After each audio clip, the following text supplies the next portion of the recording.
और भाई और बहनों, नवीन जय हिंद जो इस प्रकार के मुद्दे उठा रहा है वो बिल्कुल सही उठा रहा है, गलत नहीं उठा रहा है। वो जो बातें बोल रहा है बिल्कुल सही बोल रहा है। मंत्री जी को समझना चाहिए, लेकिन एक कहावत है कि राजा को सलाह अच्छी नहीं लगती है। राज्य पद प्राप्त करके राजा अहंकारी हो जाता है, घमंडी हो जाता है, क्योंकि भाई शक्तियां उसके हाथ में आ जाती हैं, पावर उसके हाथ में आ जाती है। इसलिए राजा को दूसरे की सलाह अच्छी नहीं लगती। लेकिन ये राज्य पद कब तक? आज से पहले ना जाने कितने मंत्री गए, कितने प्रधानमंत्री गए, आज 84 लाख योनियों में जानवर बन के घूम रहे हो कबीर जी के विधान के अनुसार। तो भाई बाबा रामपाल के बड़े बेटे के साथ में सांठगांठ करके जो मंत्री जी ने अपनी रैली को सफल बनाया, क्यों ना बनाते? क्योंकि हरियाणा के जेल मंत्री अरविंद शर्मा के साथ में बाबा के बड़े बेटे वीरेंद्र के काफी अच्छे संबंध हैं, काफी अच्छे संबंध। आपको कुछ फोटोएं दिखा देते हैं। और मंत्री जी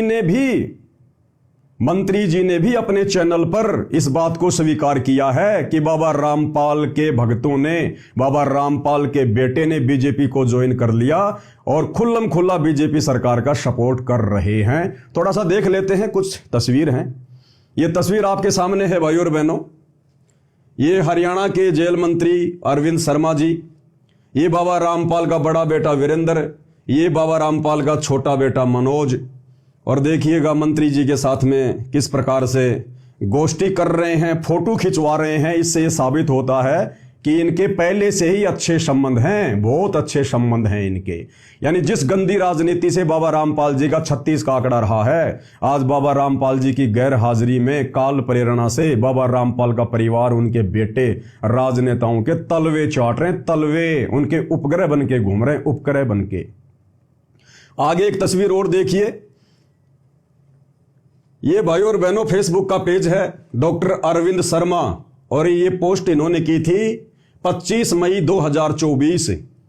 और डॉक्टर अरविंद शर्मा जी ने, जो वर्तमान में हरियाणा के जेल मंत्री हैं, उन्होंने बिल्कुल क्लियर लिखा है, संत बाबा रामपाल जी महाराज के सभी शिष्यों और अनुयायियों ने भाजपा को अपना खुला समर्थन दिया। चुनाव के समय 2019 में तो बाबा रामपाल के बेटे ने कांग्रेस सरकार को, भूपेंद्र सिंह हुड्डा को खुला समर्थन दिया बीजेपी के विरोध में कि बीजेपी को हराना है, बीजेपी को हराना है। खुला समर्थन दिया कांग्रेस को। और वर्तमान 2024 में अब ये बीजेपी की गोद में जाके बैठ गए। अरे नालायकों, क्यों अपनी बेइज्जती करवा रहे हो? क्यों ये दल बदल की नीति अपना रहे हो? अरे तुम लोगों से तो बाबा राम रहीम अच्छा, कम से कम वो शुरू से ही बीजेपी का बना हुआ है। तुम्हारी तरह पार्टियां तो चेंज नहीं करता। तो मंत्री जी ने खुद ये स्वीकार किया है 2024 में मई महीने में कि संत बाबा रामपाल जी महाराज के सभी शिष्यों और अनुयायियों ने भाजपा को अपना खुला समर्थन दिया। मंत्री जी, आपकी गलतफहमी है। बाबा रामपाल के भक्तों ने नहीं दिया, उनके फॉलोवर ने नहीं दिया। बाबा रामपाल के भगत तो इस गंदी राजनीति पर, चाहे बीजेपी हो चाहे कांग्रेस हो, थूकते भी नहीं है, थूकते भी नहीं है। ये तो बाबा रामपाल का नालायक बेटा है जो अपने बाप का नाम बदनाम कर रहा है इस प्रकार की गंदी राजनीति में उतर के, जबकि इसको भक्ति करनी चाहिए थी अपनी। और भाजपा के पक्ष में अधिकाधिक मतदान किया जा रहा है। ये देखिएगा मंत्री जी की एक फोटो ये है। यहां मंत्री जी ने खुद ये पोस्ट किया है बाबा रामपाल के बेटे के साथ में। और ये वो फोटो जो मैंने अभी आपको दिखाई थी, 3-4 फोटो और हैं, लेकिन ये स्क्रीनशॉट आपको दिखा नहीं पाऊंगा, आपकी आंखों के सामने है। तो भाई नवीन जय हिंद जी, बताओ बाबा रामपाल का बेटा मंत्री जी की रैलियों को जेल मंत्री अरविंद जी के कहने पर सफल क्यों नहीं बनाएगा? इनके तो बहुत पहले से राजनीतिक संबंध है भाई, बहुत पहले से, बहुत पहले से। अब आगे नवीन जय हिंद जी क्या कुछ कह रहे हैं, थोड़ा उनका भी एक वीडियो देख लेते हैं।